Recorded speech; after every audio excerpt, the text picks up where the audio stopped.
Now, the West has provided Ukraine with arms and ammunition to help it thwart the Russian assault. It continues to stand by Kyiv and is increasingly providing it with heavier weapons.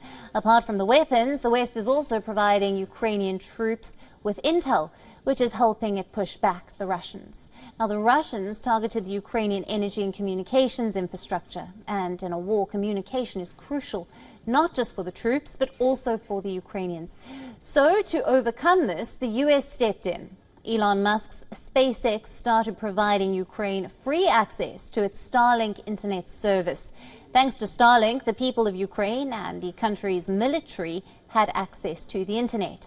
But as the war progressed, then Kyiv decided to quietly use Starlink services to help its drones take on the Russians. How the Ukrainians have used drones to effectively attack Russian troops is well documented. The drones, fitted with grenades, destroyed many Russian tanks and thereby stopping them in their tracks. But the Elon Musk-owned company isn't amused. It says it has taken steps to prevent Ukraine's military from using its satellite internet service for controlling drones. Ukraine has made effective use of unmanned aircraft for spotting enemy positions, targeting long-range fires and dropping bombs. SpaceX says that the Starlink broadband services were not meant to be weaponized. The president and COO of SpaceX says that the contract was intended for humanitarian purposes, such as providing broadband internet to hospitals, banks, and families affected by the war. The company drew a clear distinction. Using Starlink for military communication purposes is fine, but using Starlink for offensive purposes isn't.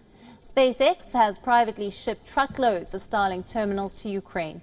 It allowed the country's military to communicate by plugging them in and connecting them with the satellites SpaceX has launched in low Earth orbit.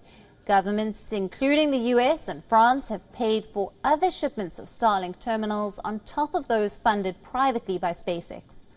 Russia has attempted to jam Starlink signals in the region. Earlier, Elon Musk said that they countered Russia's jamming efforts by hardening the service's software. Starlink had suffered outages in Ukraine late last year for reasons that SpaceX did not explain.